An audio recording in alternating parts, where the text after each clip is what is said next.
guys, welcome back to the Rising Tide Life podcast. We are so excited that you're here. My name's Austin Samuelson. I'm here with my good friend Matt Carpenter. And it's been a few weeks since we've sat in these chairs and we filmed an episode, hasn't it? We've been on a hiatus. Yeah, it's been a lot's happened. A lot of adventures between then and now. Yeah, what's tell us what's been going on in your life since the last time we were here? Well, I mean, for one, I think we left off kind of talking about some things that were to come as far as travels and rising tide stuff that was going to be happening overseas, and so there's been a lot of that. But on top of that, Mitchell's been traveling the world as well. Mitchell's been in England, and then in Nepal, and then in Mozambique, and so I think between the three of us, we've had some adventures between then and now. Yeah. And because of that, I've kind of had a little bit of a hiatus from the podcast. So it's good to be back together. Good to kind of get restarted. Yeah, with it. Yeah, it really is. I've missed being here, miss being with. We've hung out some, but Mitchell's been out of the country, and it's good to see him again. So, yeah, absolutely. Yeah, absolutely. so we talked a little bit, Matt, about taking a little bit of a different approach to this episode, and maybe slowing down a little bit and recapping on some of the stuff that God's been doing in Rising Tide and just in so many of the lives and people that we know. And then maybe even love for you to share a little bit of some of your hopes and vision for where you see this next year going with Rising Tide. Yeah, for sure. And I think, part of it is I think it's really good to look back and to see where you've come from. Yeah. And I think that's something that God would have us do in our lives in general. But I think it's something that we should do communally too, to look back. Whether it be the Israelites, like to be able to look back and see, oh, this is what God did with us, or did in us, and did through us, to bring us out of the desert and into the promised land, or to bring us out of slavery in Egypt, or whatever. Like the reflection back on what has happened, to look back and then to see the moment that you're in, and then to look forward with hope. I think that's something that God is into.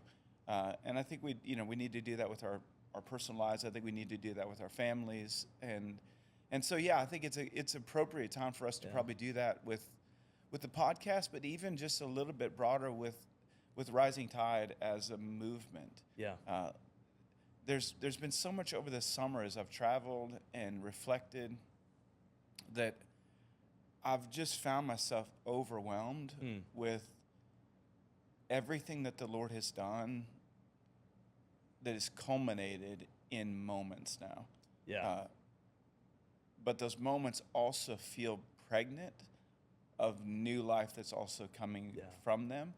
And so, so I think that's the spot. I'd love to, kind of share some testimonies, hear some from you too, and some reflections based on what has happened. What have we dreamed for? What is God fulfilling in those dreams? And I think for me personally, like what I continue to say to so many people when they ask me, so what are you doing and how's it going and stuff like that? I'm just like, man, there's so many of my dreams that are coming true right now. Personally, in my family, with my wife, with my kids, in ministry, in all of these things. I just feel like there's so many dreams that are coming true, and that's making me dream more. Wow. And I think that's the way faith is supposed to be built. Yeah. I think faith is built like a stairway. Yeah. And so you believe God for something, in your mind it's really big. Yeah. And you see that thing as what could be. Faith is the substance of what we hope for. Yeah. So if you never hope for anything, then you don't have ever faith. And if you don't have hope for something more than you can accomplish, then that's not faith either. So you aim for something, or you hope for something, and then you see that thing come to pass. And if you engage with it rightly, you realize it's not you that did it. Mm-hmm. You participated with it, but then you're like, God, you did this. Right. And actually, you did it in a way that I wasn't expecting. Now, I had high expectations. We've talked about this. I had high expectations, but you didn't do it in the way I expected. But, man, you did it. And somehow it was better, not worse than. Yeah. And then I think you're supposed to climb up on that step, stand on it, and then look another step higher and be like, and I want to, God, if you could do this, God, then what? Yep. Then what's next? And so I think that's how faith is built. I don't think you just out of the gate are like, oh man, like whatever. Right.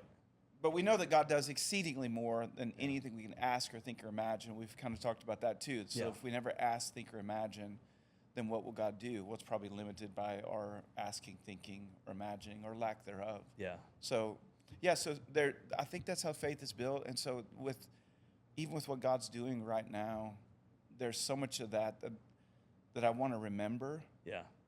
And then I want us to stand on it.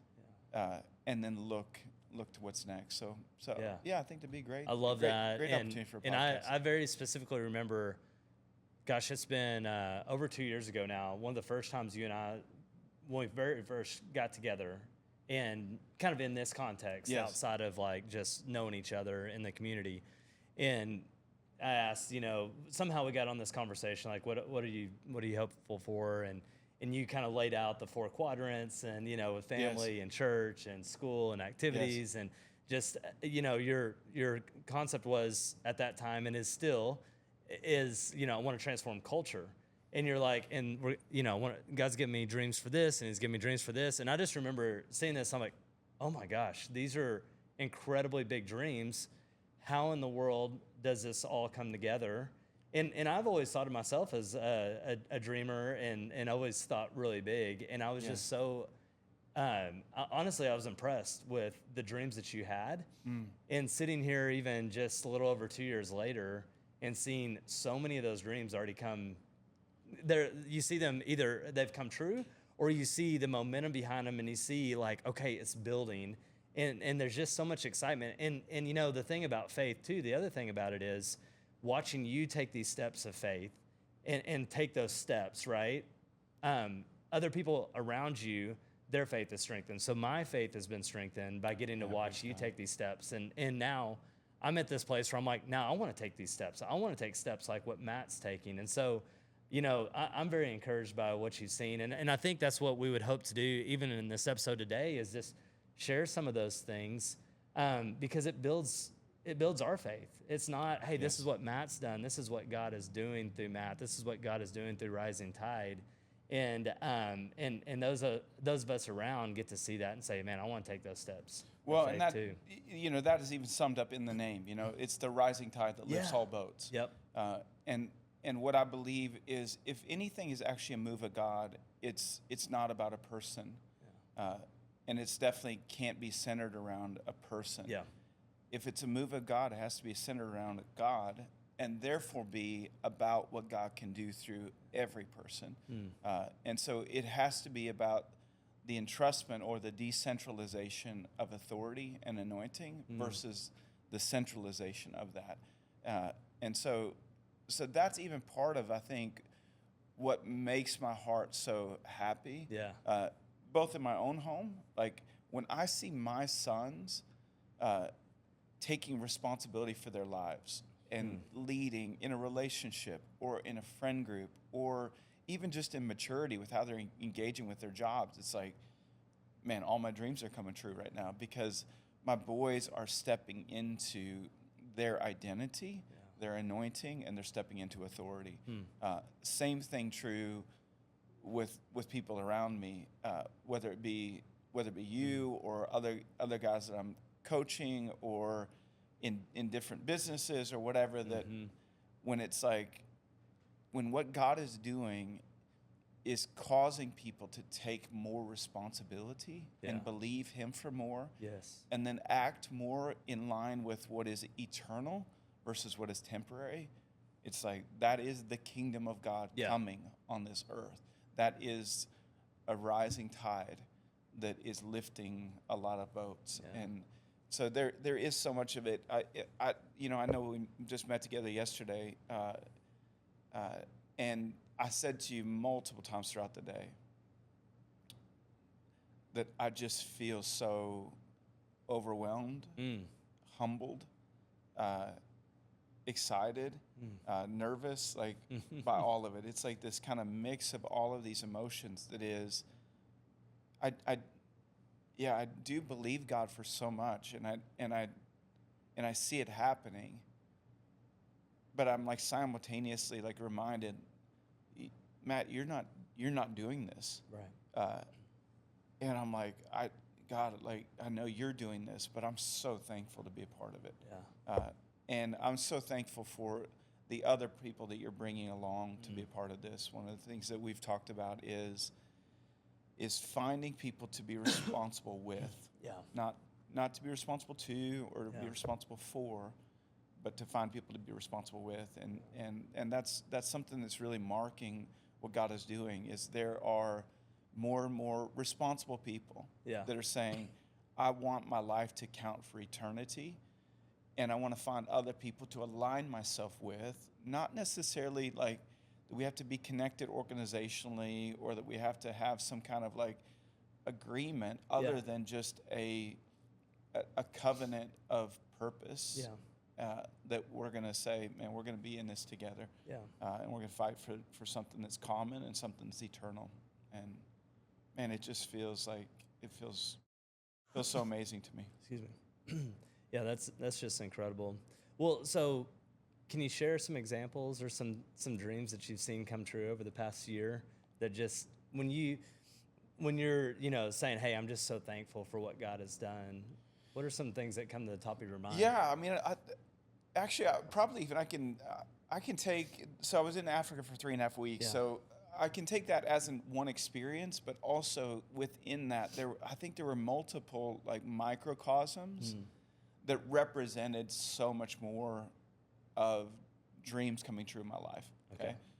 So the first part of that trip is we went into Namibia, which Namibia is kind of up the west coast of Africa. So if you got South Africa on the very point as a country, not just as a region, which some Americans are not great on their geography. Yeah. So it's South Africa is a country at the southern tip of Africa. Up the west coast from there is Namibia. So a good friend of mine, Dave Weber, that was on our podcast a few months ago, came to one of the Rising Tide resets, and brought and with him, same thing, another friend of mine that I haven't known for near as long, but Andrew came along, brought 2 of his sons. So there were 4 guys at one of the resets in the fall that were from Namibia, and out of that, those guys were saying, man, not only did this impact me personally, but I can see the potential impact in my community back in Namibia. Yeah. And those men are men of authority. They're men of influence. And there was something stirred inside of them, not to just participate or be inspired by something, but to take it home and bring other people along in it. And so out of that, then I got to bring my family over to Namibia. And this is part of a pretty cool answer to a big question I've asked of God probably over the last 10 years, Austin. I know the paradigm of kind of our Western idea of cross-cultural missions, and I know it because I was immersed in it for like 3 decades, basically, 2.5 at least, and so I saw it both. What does missions look like here in America? What does missions look like broadcast overseas into a lot of different places, both short-term and long-term? I was able to be a part of God sending out over 200 full-time missionaries. Wow. And so I know that world pretty well. And I know it through multiple denominations even. And I know how it started off. It started off with this idea that is you sell everything that you have. You pack a pine box, which is your casket, with your belongings. You move you and your family overseas, and you immerse yourself into a culture and into a local people until that culture is transformed or until you die. And that's like, I mean, that's the Hudson Taylor, David Livingston kind of like approach to missions, right? That was a cross-cultural, I'm going to go to a lost people and see them come to Christ. Now, incrementally over time, like just little by little, that has changed for lots of different reasons. And I get the journey even. But now our idea of cross-cultural missions, if we're not talking short-term, we're talking longer-term missions now, is really you don't sell much of anything. You raise a couple $100,000, maybe more than that, maybe $500,000, and then you go overseas, but you're back and forth a lot. Yeah. You're back and forth to raise money. You're back and forth to mobilize other people. You're back and forth for meetings. You're back and forth to have kids, like to get health care, like, and so you're not really. You're often even overseas. You're living in an expat community, and so you're not really even immersed with locals.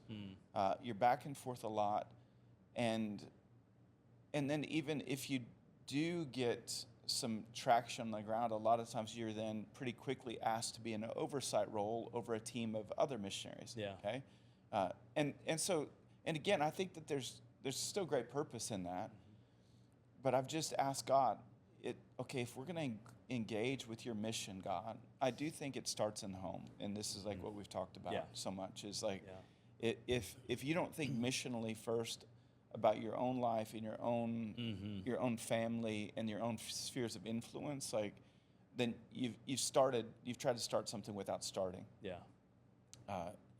But if we then think that can grow into something that goes to the ends of the earth, to every tribe, tongue, and nation, that cross-cultural piece, is that still the only way to do it, or even the best way to do it? Okay, so to be in Namibia now, and to be there with my family, okay, which was really special, because now, and to be honest with you, I think probably there was as much impact just by our family being there as an incarnation, as a living example, than any words that I said at this reset that we were over there. It was like, when we live this stuff out, Austin, and you guys are doing this, like you and Ashton, you're living this out with your kids, and it's like having profound impact on people that are around you.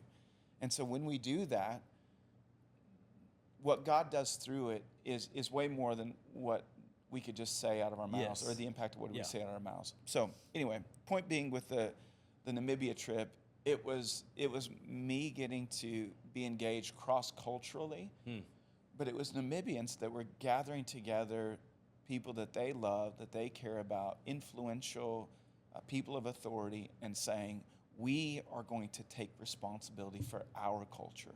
That's awesome. Starting in our own lives, in our own homes, with our own businesses, and we are going to utilize all of the resources that we have to accomplish cultural transformation in Namibia. Man, that's pretty awesome. That's incredible. And so that happening, that happened over this last year, which I'll give another one that's kind of a more local example, that last February had the first Rising Tide men's reset. That really wasn't just about having a gathering or an attendance to something. It was about encouraging, equipping, empowering, and entrusting men to lead. And to lead first in their own homes, but to lead in concentric circles out from that. The result of that first gathering of, I think it was 33 men that were together at that first one, was guys that not only were impacted, but they were saying, man, I'm going to go home and my family will be different. But then also, there are other men around me. There are other families around us that need this too. And so it really has like sparked, like, in those growing ways, to where then in the fall, we had 5 regional Rising Tide resets last year. Incredible.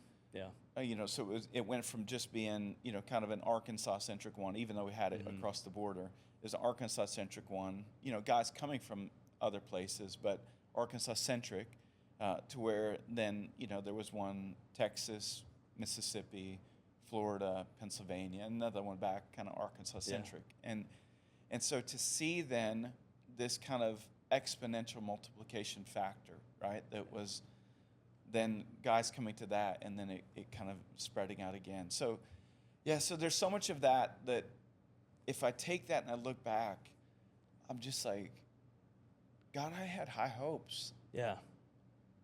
But what you've done is like so far beyond what I expected or even hoped for.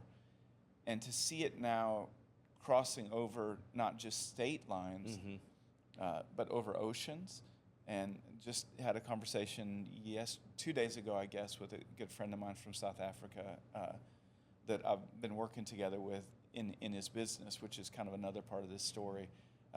And he was like, man, I want to set up a meeting for myself and another guy and you to see, like, can we do a Rising Tide men's reset in South Africa? And so it's like God's like doing so much through that. Yeah. That these resets, they're moments, you know, and in that they could just be just a good experience. Mm-hmm. But I see that God is using them for more than just an incredible experience. And so there's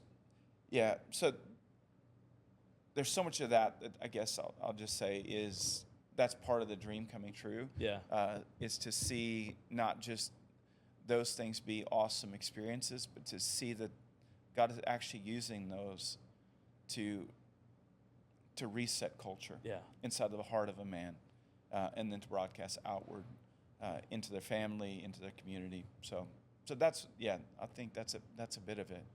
It's just incredible, and I get to hear these stories of like, okay, you did this reset, and then all of a sudden another reset's happening, and it's just like this, I don't know, domino effect of just guys are, and it's happened in my life, but it's like, man, I want to take responsibility. I want to lead my family differently. I want to live differently, and that's how we transform culture. But then it's like all of a sudden, once you catch that, then it's like you're looking around you and saying, I got to bring this guy along. I got to bring this guy along. I want to bring this person along. And it's like I want to bring my wife to a marriage reset, my kids to a family reset, and it's contagious. Yes. And I think that's what we're seeing right now. That's really exciting. Well, what I think what makes my heart so encouraged by that, Austin, is what happened with those early disciples. Yes. Yeah. I mean, they were like, I got to go get my brother. Yeah. He's got to be here. He's got to be a part of this. Like, I see the hope that is not just in Christ, but it's Christ broadcast through me. Yeah. And I think we've atrophied that in the Western church. Yeah.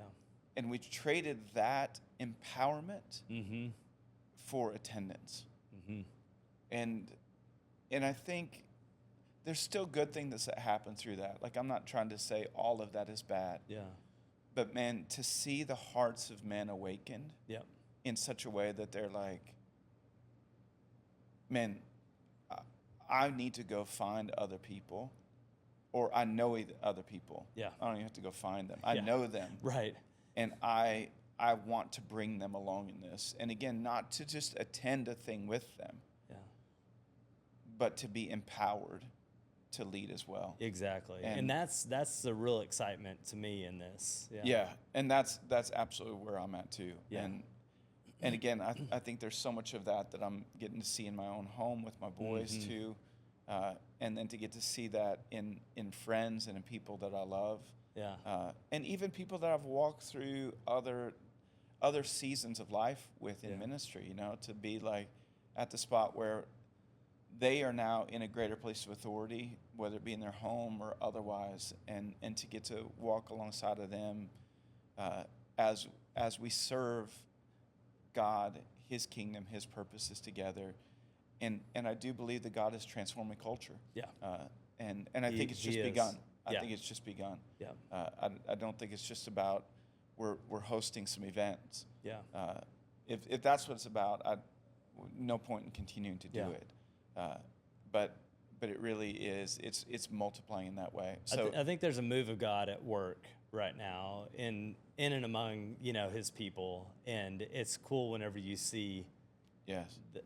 The momentum of it take off. Yeah. It's just there's a hunger and for it's it. Another part of it is sparking things into not just the family realm, which was the center of our of our target, but it's sparking things into the other realms as well. like even, I believe that these resets even I think they're an incredible opportunity for some local churches. Yeah.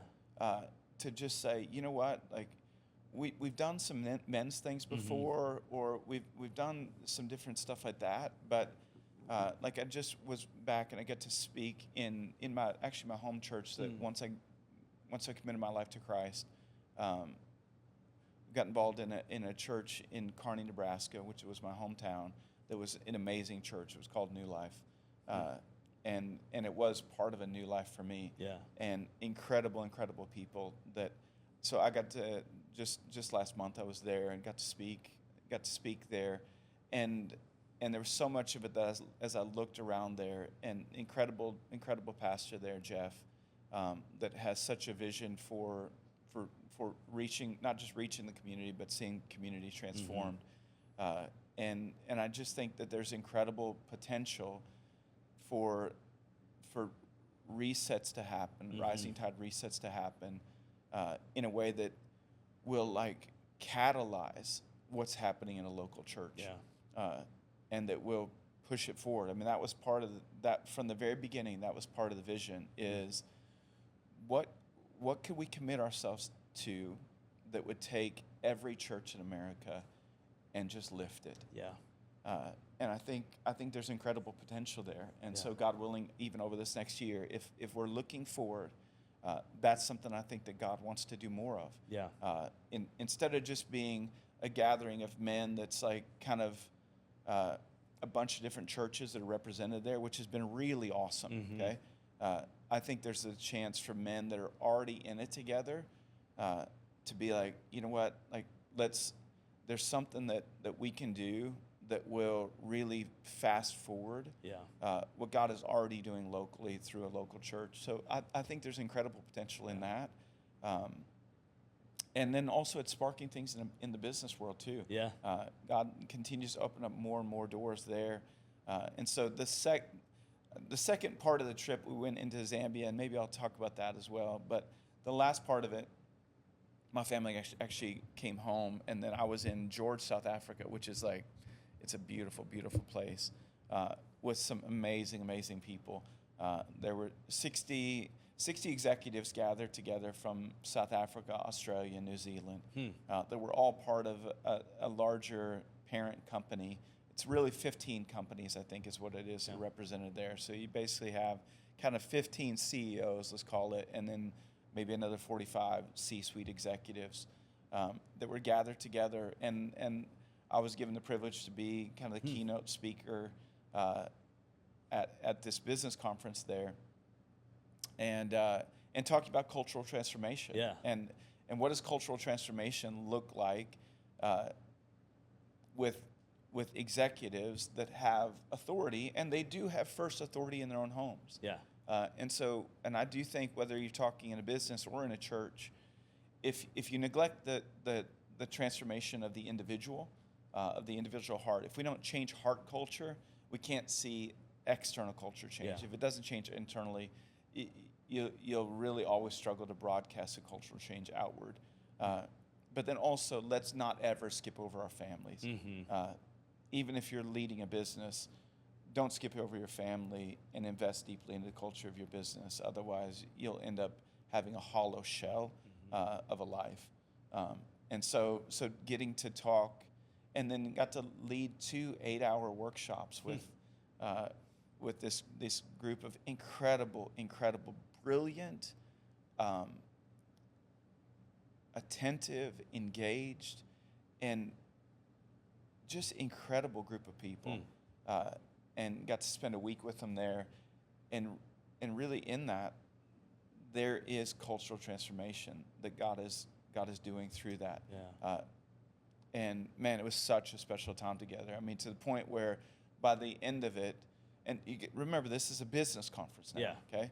But by the end of it, I had people pulling me aside and saying to me, you know what, I came here as one person, but I'm leaving as a different person.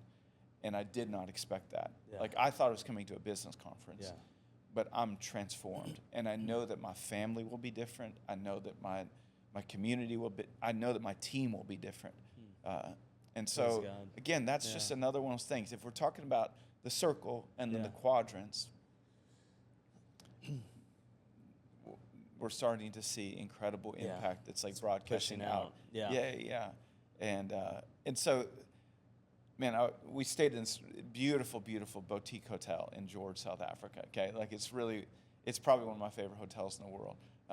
I should think of the name of it just where I could give them some props. I can't think of it right now. The Hawthorne. Okay. The Hawthorne is in George, South Africa. Beautiful, beautiful hotel.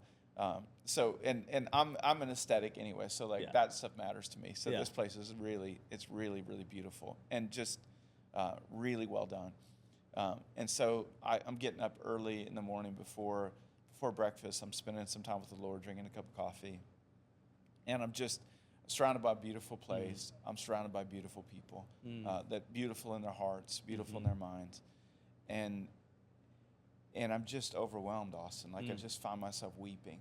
I'm just in this side room and I'm just weeping because I'm thinking of the boy that I was and who I would have been without God in my life, without an intersection of Christ. Yeah. And then I'm thinking of everything that the Lord has done in my life to prepare me for this moment.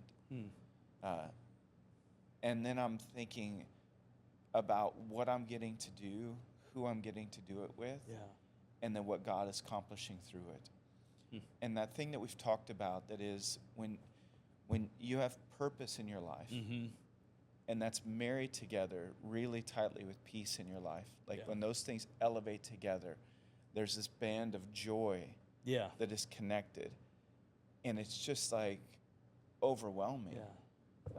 And I think overwhelmed both by, again, everything that has happened in the past, everything that's happening in the moment. But then I'm sitting there and I'm just like saying to God, God, so what's next? And I just feel like God was like, well, there's a lot that's still coming. And so, so that's two of those experiences that I think together maybe give a little bit of a snapshot of what God has done up to this point, but also what I think He still is doing. And even since I've gotten back home, there's multiple business owners that God has kind of supernaturally like brought about a really, I think, fast forwarded or deep connection. That I think the opportunity to broadcast kingdom culture into businesses, it's like it's primed and ready. And so I would say, if you're at the spot where you're like, I'm leading in a company, or I have opportunity to influence within the culture of a company, man, there is a rising tide that's happening right now to lift the boats that are in the business world too. It's like it's so exciting for me. It's Praise awesome. God. Yeah, that's incredible. Wow. Yeah.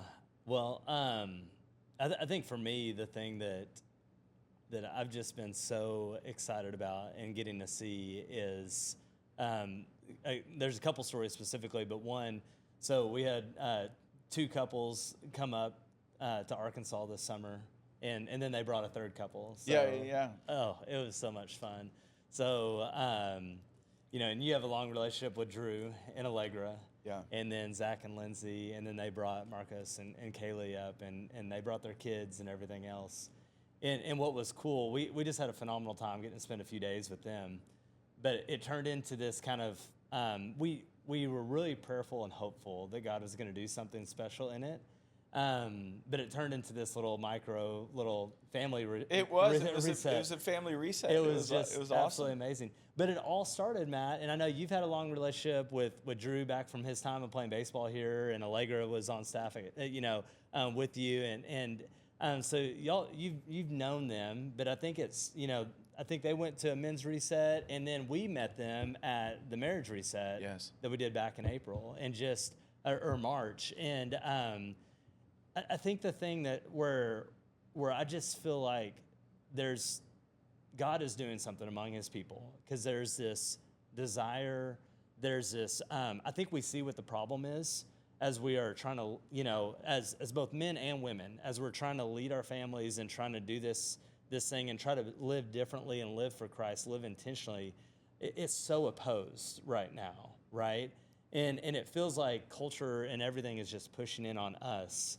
And you've used the example so many times, and it just resonates so well, because it's like you feel like something's off, and you're like, man, and you're just running on a treadmill that you can't keep up with. Yeah. And you get to the end of the day and you're exhausted, you're a little bit frustrated, you're tired, and you look at your wife and you're like, something's got to change. And she's like, you're right, something's got to change. Yeah. And then you maybe talk about it for a few minutes, or you whatever, complain, or maybe even you have something productive. But you go to sleep and your alarm clock hits and you get up and you jump right back on that treadmill again. Yeah. And I think we all feel that and we sense that. And so just the excitement and hearing what those guys are doing, Drew and Zach and Marcos. We went for a run, and Drew's telling me about, like, since the marriage reset, they've gotten some guys together and their families, and they're doing like church in the park now, like once a month.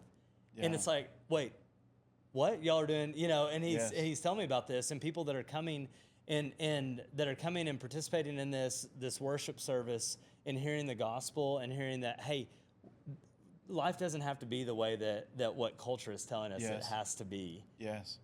God has intended something so much greater and so much better for us.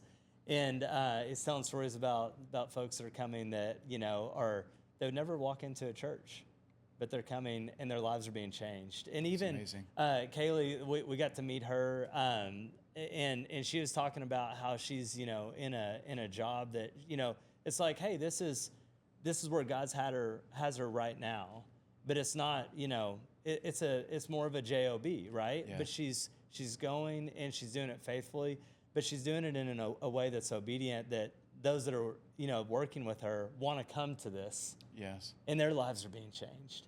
Yes. And you hear that and you're like, wow, God is doing something so incredible. No, he really is. And what was so exciting about that mini family reset for me, Austin, was I remember when you and Ashton came to the marriage reset. Yeah.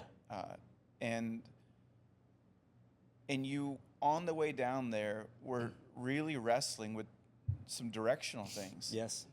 And then I remember you called and left us, left me, I think, a long voice note or something like that on the way home, that was like both talking about how incredible the experience was, but then also how resolved you were in direction, and how it's like God had answered like some of these really big questions for you guys. Yeah.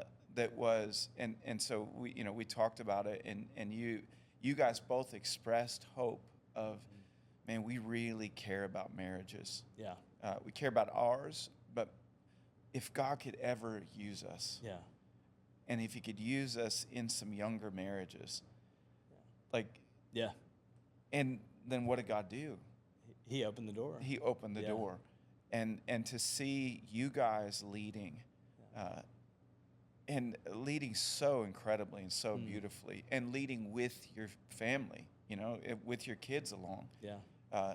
In a way that, man, those three couples and their families, we're all different because of God, okay? But God did it through you guys. And that's awesome. And so that entrustment of authority. So there's, I've got a new friend from the California Reset. His name's Andy. And he used to be part of the senior leadership team for Apple. Yeah. Okay. Just a small job. Yeah, I think he was like the global iPhone lead or something like that. I don't know. He's like such a humble and incredible guy. I really like him a lot. To be honest, I didn't think I would, just because I was like, I heard, and I was like, oh, he's probably going to be pretentious, and he was not at all, okay? I shouldn't have expected that, but I don't know. Such a really great, humble man. And he was talking to me a couple weeks after the reset, and he said, he's like, I'm just going to describe this to you in my language, in the kind of the software language. And he said, thinking, I came to a reset thinking I was going to experience a program. He's like, but what I experienced is a new operating system. And somehow, he said, somehow God has helped you to write a new operating system for spiritual leadership. So there's, and that resonated so much with my heart. And he said something along the lines of, or we kind of talked about, are you going to make that an open source operating system? And I think that's where my heart was like, man, I think that's what God would have us do. Yeah. And so there's so much, if we're talking about rising tide, that I don't care so much about it as an organization or even as a name, but as an operating system that is, even like in a couple months, Lindsay Foster from Pennsylvania. Yeah. Okay, she's gonna have she's gonna be leading a women's reset in Pennsylvania. Yeah. That has been, I think, sparked out of, and it's not organizationally, it's connected or whatever. Like it's just. She's just saying, and along with John as well. John now is John's such an amazing man. I love him so much. He's become such a friend to me, and he's now on a monthly basis leading a Rising Tide East Coast. He's got I think 15 to 30 guys that gather together in his cabinet shop, and just talking about these same principles and practices. What are the sacred principles of God? How do we apply these practices in our homes first, but then in our businesses? And that's where it's not about like the organization. It's about the opportunity to encourage, equip, empower, and entrust people to lead. And Allegra and Lindsay had led I think they called it a Rising Tide Reset as well. Yeah. For women in Texas as well. So it's like there's some things that are happening. So I'll say with that, there are some things that God willing, we're trying to do that are. So the way Andy was saying, he's like, I experienced an operating system, but then I also experienced a program. Okay. Yeah. And then I experienced a brand.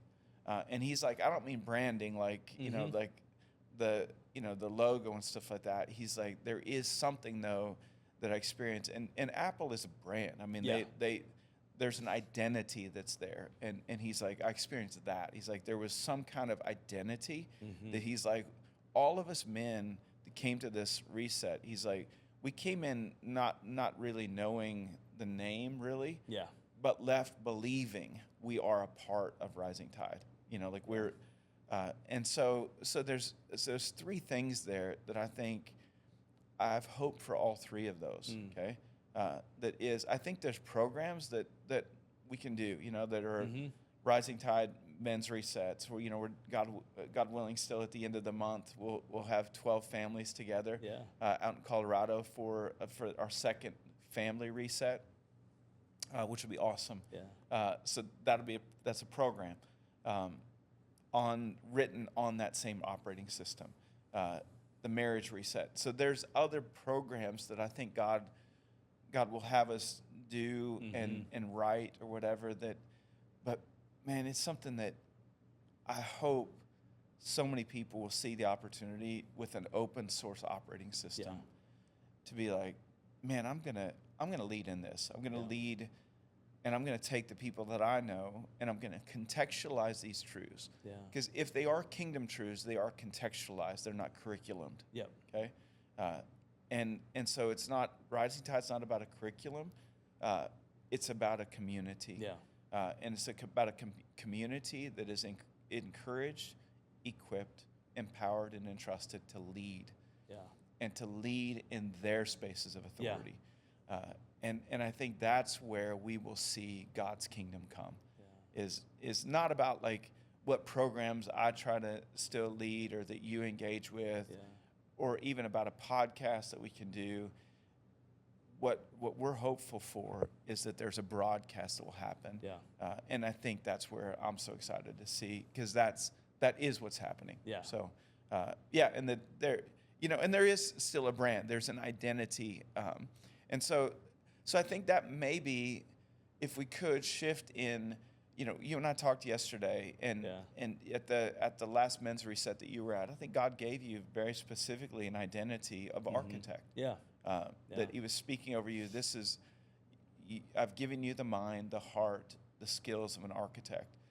Not necessarily to build buildings, because that's not your primary eternal focus, but to architect a kingdom movement. And so we were having kind of this discussion. If we're sitting in the spot of, we look back, we've had these hopes, this is what God's accomplished, then what is next? And so help us down that road. Like what do you see that being, and where do you think we're going with this? Yeah, well, you said it really well. It's the encouraging, equipping, empowering, and trusting. And it's spiritual leadership through sacred principles and simple practices. Yeah. Right? And so when people, because I get that question a lot, well, what is rising tide? And being able to, explain that's where the point of rising tide, what God's calling us to do in Rising Tide is to transform culture by doing that. Yes. But it's not I think the thing that I feel so excited about, as you and I have talked through this and just listen to your heart, it's like, hey, these are kingdom principles, and so how do we put it in the hands of other folks so that they can then go and say, hey, come along, this has changed my life, like it's going to change yours too. Yes. So it's not about a program, a person, a place. It's about being able to let it filter out and let God do the work, Yes. And so, I'm very excited about just the potential of what could be with Rising Tide, because it just, to me, and I know I've already said this, but there's a desire that's been in my heart, and there's a desire in so many other people's hearts. And just a quick story, we had earlier this summer, we had a cousin of mine and his wife and their kids come down and visit us. And I grew up, and he was an older cousin, and so we were friends and so forth, but I was definitely, his younger brother and I were closer in age, and we were definitely the younger brothers that, were, throwing fireworks at him and then running as quickly as possible kind of deal, But Clint and his wife Kylie and I and Ashton, we got to hang out, and the thing that we kept coming back to in the conversations, and they live in Kansas, and the thing that they kept saying is, man, we want to do life differently. What are you guys? And the few days that we had together, that's what the conversation kept coming back to. And it's that cultural transformation. Yes. And they weren't using the same language that you and I are using here, but kind of this thing went off inside of me of like, oh wow, they're coming to this and saying, hey, I have this desire for this. You're seeing this. We're seeing this with Drew and Zach and Marcos are seeing this down in Dallas, right? And John and Lindsay are seeing this in Pennsylvania. So there's this desire and this hope. And so as you and I have prayed about, okay, what does God want to do with Rising Tide, and how do we help support that? It really comes back to the word that you said very quickly on was, this is a community, right? Yes. And the reason that the resets work, the reason that even that we think that there's this podcast works, it's not just to broadcast something out into we're not trying internet. to broadcast content. No, it's really to resource a how do community. we resource a community? And so that's the question that you and I have been wrestling around, is like, okay, what can we do now to resource the community? There's momentum out there. There's folks that are saying, hey, we want to do something. Ash and I are saying, hey, how do we do more with marriage resets, family resets, that sort of thing? So we're in that, very much in that place of like saying, hey, this has met a need in our lives. We want to bring other people along. So then it comes back to, okay, how do we then resource the community? So that's the thing the question that we're wrestling around and trying to work through and feel really excited about and hopeful about. So, yes. Well, and one of the things that you guys have said to me multiple times, and I've got this from multiple people, is, man, how can we help? Yes. And you know how I've reacted to that every time, is I'm like, no, like I I don't want you to help me. I was like, how can I help you? Yeah. And I think that is the way that like I want to approach things. Yeah. Is what is it that I can do, that we can do, to empower more people and Yeah. to help more people, because I do think that God is stirring something. And I think he's stirring people to the place of like, man, there's something here that I want to be a part of. And how do I be a part of it? And some of that is, oh man, how can I serve in this? But again, what we've talked about is, and I'm not saying it's wrong to serve. I think servant leadership is incredible. Yeah. But I think it needs to be servant leadership then. How can I lead? Yeah. And that's where if there's anything that we can do through the podcast, Yep. or even through other kind of rising tide stuff, it's about helping other people to lead. And to lead in your community, in your home, in your business. And so there's so much of that, at the beginning, Rising Tide the first Rising Tide reset was just, it was people that I'd invited or people that were really close to me had invited a couple other people. And that was, kind of the first few resets, where most of those were happening through very close connections, kind of back to me. But I see it now where it's like it's going way beyond that. And so part of what I want to talk about, and that we were talking about, is if God is doing this in such a way that it's expanding. It's expanding relationally, it's expanding by numbers, it's expanding across borders, not just state, but nation, continental borders. What is the point of connection that we can keep in a way that continues to catalyze all of that? Because I don't want to be about content and curriculum. And I don't want to, again, I don't want to be just about like having programs. I want to see God's kingdom come.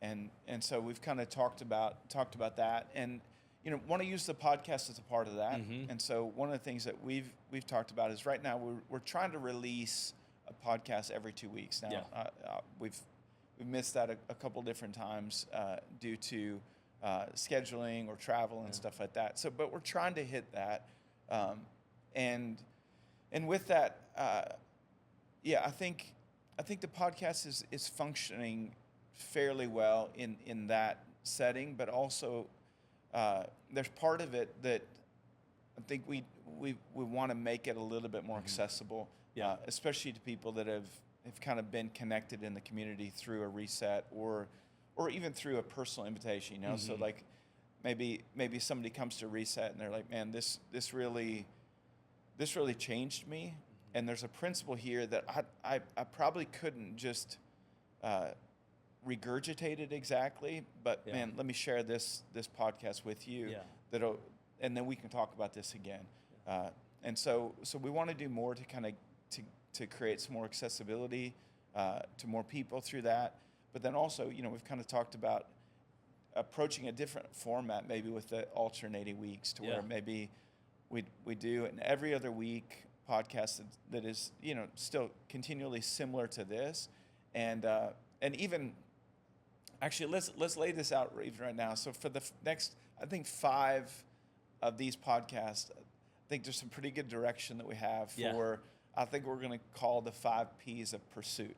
Okay. So if we're pursuing after cultural transformation, and that is the target.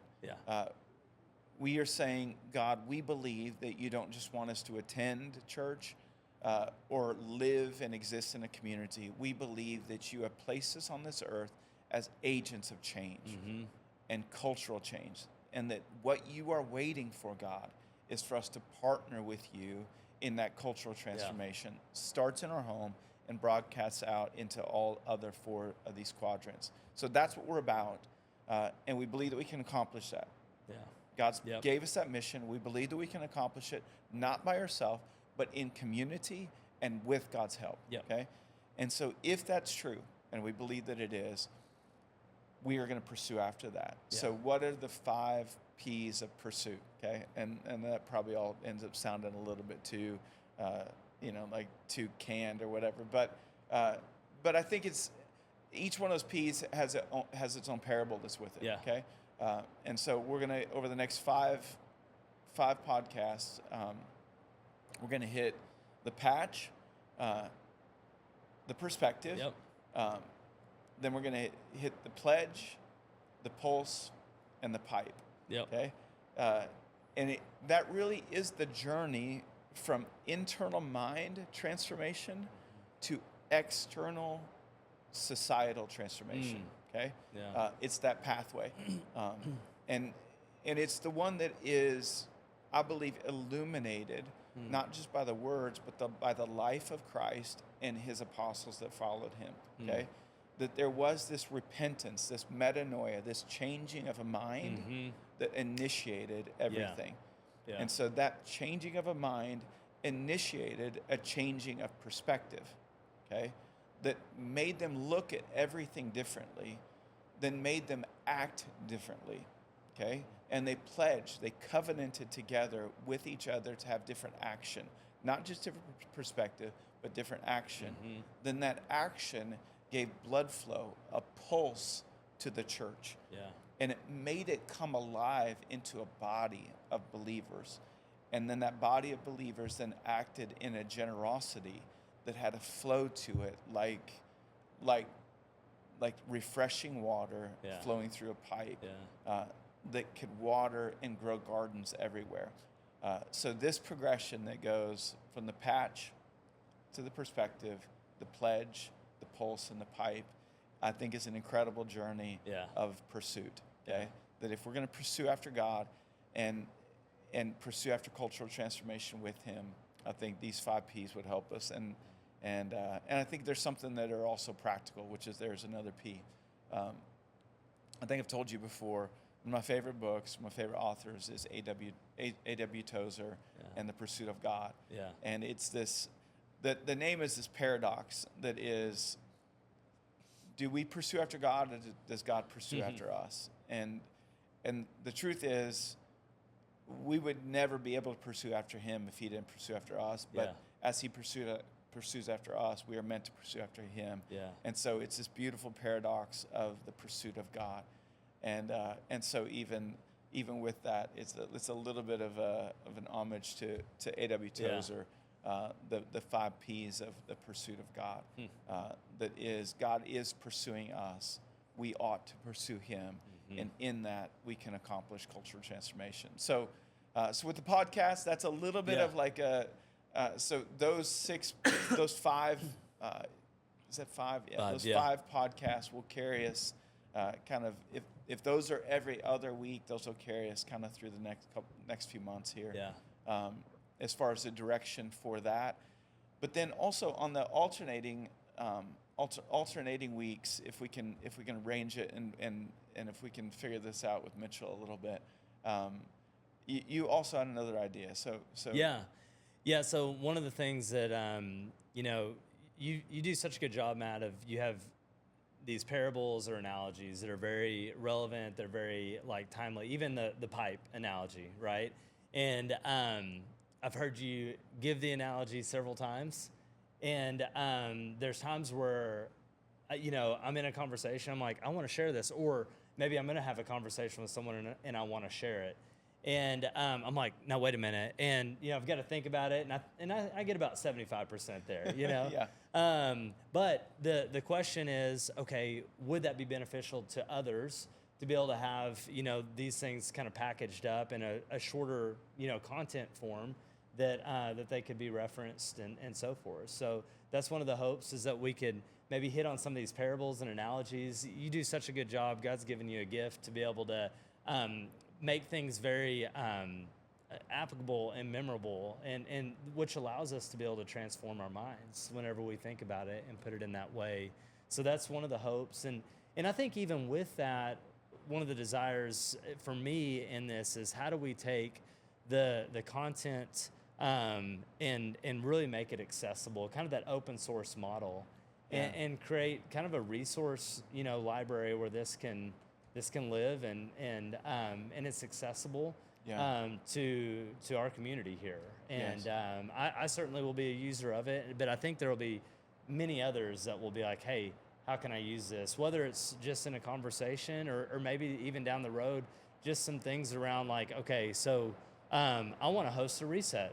I went to one and man, I know for me, the first, the reset I went to, you get lost in just what God is doing through you. And it's easy to forget about some of the elements of it. Yeah. Not that, so, and I want to pause there and say, hey, we're not saying, hey, let's create a program and an agenda, but is there a way to take some of the elements of what you've created in a reset and be able to give those to us and be able to say, hey, now here's kind of a framework that you can then go and host your own reset and be able to bring, people in your community and your family along and to be able to be transformed by these principles that we're talking about. So and so I think it's the offsetting of if every other week is kind of a long form dialogue, which is kind of that is the direction I felt like God initially gave me is there's a beauty, I think, in a dialogue versus a monologue that allows for multiple perspectives, that allows for testimonies along the way, but also allows you to proclaim some parables. And if we're talking about how did Jesus start a movement that would change the world and change culture, he did it by creating community, but one of the things he equipped that community with was great parables. And it was parables that were place specific, okay, or context specific. So he was talking to fishermen about fishing, and so I do think there's a power right now in equipping a movement with the right parables that I think can really help fast forward things. And so we're going to take and offset the long form dialogue podcast that we're doing every other week with probably some shorter releases that will be a short form of just a snippet of a parable that can be, listened, posted, or even refreshed on. Even like when Drew was here, Zach was talking and he was like, Drew talked to us about the pipe, but I didn't get it all, And so refresh us on the pipe. What's the pipe about? And so it'd just be maybe a little like snippet, more of a shorter form. Here's a parable, and this is a parable that will allow the contextualization of a kingdom principle, which is really, Jesus says the parables were for the purpose of kind of dual exposing or illuminating a principle of God, but also somehow concealing it. Okay? So that you had to dig into it to find the depth of it, and so it was set up for the seeker, and so that's probably our hope with that, is to kind of do those two things together, and so that will be the podcast element of it, and then as far as other things looking forward, as we're realizing that kind of this is going beyond kind of my circle of people I'm connected with, and maybe even beyond one step out from there. But it's like, it's getting kind of second, third, maybe fourth step or fourth generation out. What can we do to allow for some connection of community? Even right now, like if somebody comes to a men's reset, the only way that I basically engage with this, because I want the interactions to be personal, is I'll call somebody or I'll text them and be like, hey, there's a marriage reset coming up. Would you like to bring your wife to that? Or there's a family reset coming up. But it's just getting to be like so many people that I can't send the text messages to everybody, and I can't keep everybody updated. And so I think there's a lot of people out there that are like, man, I've come to this, I've been exposed to this, whether through podcast or through a reset, and I want to know what's next. because I want to be able to bring other people along in this. I want to bring my family. I want to bring my wife. I want to bring my friends, my community into this. Yeah. How do I do that? And so what's kind of the thought with that, Yeah, Austin? I think the hope that we have is if we can put together just a simple website that would allow us to have a good working calendar of all the resets that are coming up. Yes. So that people can stay informed, and then a good communication plan within that, hey, you've participated in this, and you can be kept up to date on when, the next resets are happening, or next podcast is coming out, or any other element of pertinent information. I think there's a great opportunity with that. And then the other piece within that I would say is really exciting that we've dreamed about is how do we capture testimonies Yes. of those of us whose lives have been changed by applying these principles that we're talking about. And so if we can also highlight that on the website, and so really giving this community a chance to be able to share, hey, this is what God is doing. Because again, going back to where this conversation started, for me personally, and for a lot of other people, watching you take these steps of faith is encouraging so many others to take steps of faith. And we want to be able to draw that out and really highlight it. Yes. And share those examples and continue to say, hey guys, let's go, let's keep moving. Look what's happening here, look what's happening over there, and see what takes place. Man, I love that, because you know what Revelation says? It says that, and they overcame the enemy by the blood of the Lamb. Yeah. Okay, so God did his part. Yeah. And then by the word of their testimony. Yeah. And I believe that any cultural transforming movement is fueled by testimony. Yeah. And if we run out of gas, we won't go far. Yeah. And so that and for me, like, I get so many of the testimonies because I talk with people regularly. You know, people reach out to me or I'll reach out to them, and so. And that's been something I'm just like, man, I want everybody else to get to experience that fuel. Yeah. To know that, oh man, like we're in this together. Mm-hmm. And what God did in Austin's life, or in John's life, or in Land's life, or in Eli's life, like God will also, he'll do that in me. Yes. Like, yeah. And to make it something, I think what testimonies do is what Scripture says is they are in the spirit of prophecy. Okay, and so what we are meant to hear is not, oh well, Austin must be somehow special to God because God did that in his life. No, we're supposed to hear not that Austin's special, but that God's special. And if God could do that in Austin's life, well, then he can definitely do that in my life. Oh, that's so good. And let that be the fuel that continues to kind of help us to move forward in whatever vehicle we're in. And whether that's in a reset or in a podcast or in somebody's leading a local small group or somebody's trying to implement some more mobilization within a church, whatever it is, like let's fuel that with testimony. And I think, and not to, we tend to skip over and go straight to those things, but even just testimonies of what God's doing in our families and in our kids. Yes. Yeah. I mean, because that, again, that's the heartbeat of Rising Tide, right? That's it. And that's where this starts. Yes. And so, Yeah, super excited I love about that. I love it so much. Yeah. And so if we utilize the kind of the website as a bit of a resource library, we're going to try and up some communication as far as like just when is stuff happening, what's happening, try to get some things to where when we do release content, it gets broadcast out a lot better than just kind of, well, unless you're subscribed to to Spotify or to the podcast or YouTube or something like that, you don't know when anything's happening. A working calendar with sign up for events.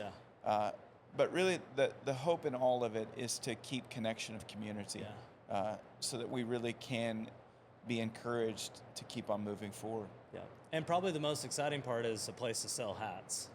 Yeah, I definitely, I've enjoyed making, Actually, right now I'm looking over here, and I've got 22 variations of rising tide hats over there. I've been doing some different experimenting. Like Yeah. my thing was always in the campus ministry that I was a part of for a lot of years. I would always really want to be involved in the design process of whatever T-shirt or gear or merch or whatever that we had. And so, but my thing was, even if we made something that was completely my idea, it was like I loved it. Once there were like 300 of them walking around campus, I was like, I'll never wear it.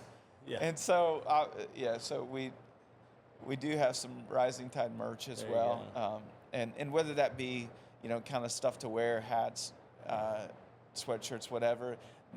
The heart behind that is I want to be reminded of something that matters to me. Yeah. And want to be able to pass that on to other people.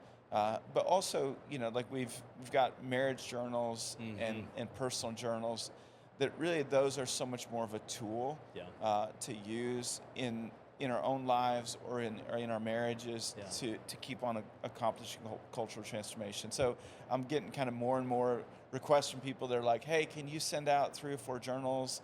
Or like, I want to give away these marriage journals to some friends of mine. And so we'll have a place there to be able to do that, hopefully. So that's kind of hopefully in the works. Yeah. And then I think the only other thing that we didn't talk about on this is,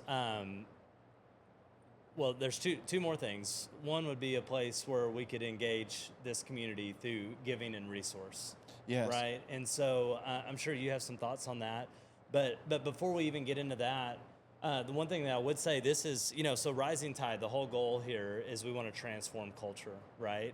Yeah. And you said it so well earlier. It's about this is being a community, and we want to equip, empower, and trust, and encourage each other to be able to do that. Yes. Right. So I think there's probably an element that I would even put out there and say, hey, if you have some ideas or things that you're like, hey, this would be helpful, that this impacted me, and I want it, I want this, I want to be able to take this or whatever.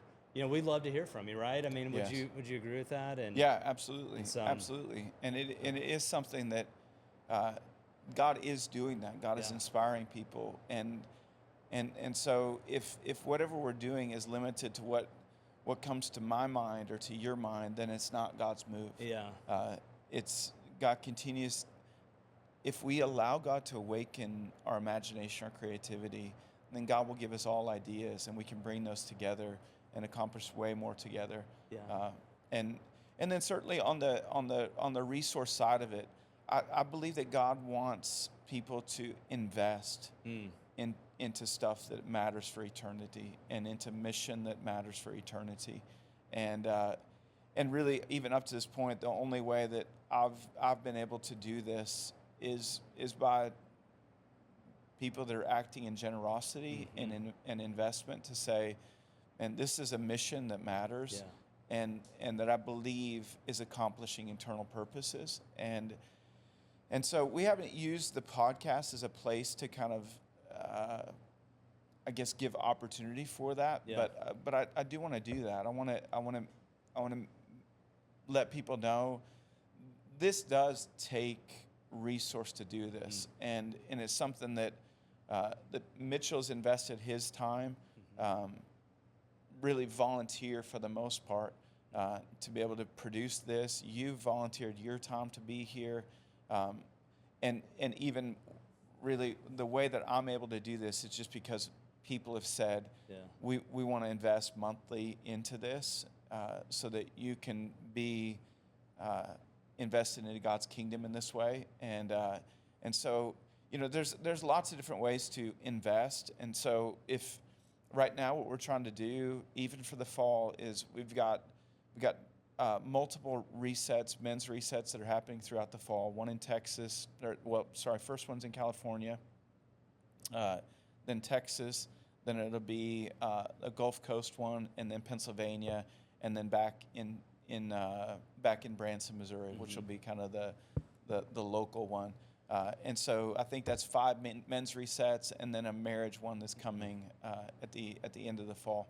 I think that one's In November, yeah. Early November. Yeah. Or no, mid-November. Mid-November, Yeah, yeah. that's right. So for the men's resets, what we're trying to do is get those sponsored in advance. And so even if anybody would like to make an investment, if you've been to a reset and want to pay something forward, that would be incredible to invest into a reset. If you want to invest in the podcast, if you're like, man, this podcast is making a difference in my life, just if you want to invest forward into that would be absolutely incredible. And it's something we'll steward well. We're trying to put the best stuff out there in a way that empowers people and encourages them to lead in their home, in their businesses. Yeah. And so if you want to invest into that, there's opportunity to do that as well. Basically, we're going to kind of set all this up through a website, and hopefully there will be monthly donors, but then also people that maybe even are like, man, I want to give a larger amount and to invest into this movement. Yeah, so, that's well said.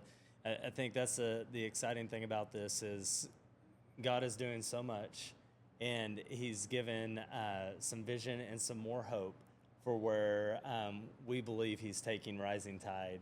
And so then the question is, okay, God, we want to be a good steward of this. Yes. and be able to move it forward and be able to get the tools and resources in other people's hands so that it continues on. Yeah. So that's our desire here. Absolutely. Yeah. Yeah, so I think there's so much of that, Austin. When I look forward, I'm excited for it. I feel humbled. I feel overwhelmed. Yeah. But that's where God reminds me that in your weakness, my strength is made perfect. Amen. And I don't in any sense want to go into this with only my strength or only our strength. Yeah. I believe that God is doing something that's amazing, and it's something where there are so many of my dreams that are coming true, and I want to participate in that. What I told you yesterday is I just don't want to mess it up. Yeah.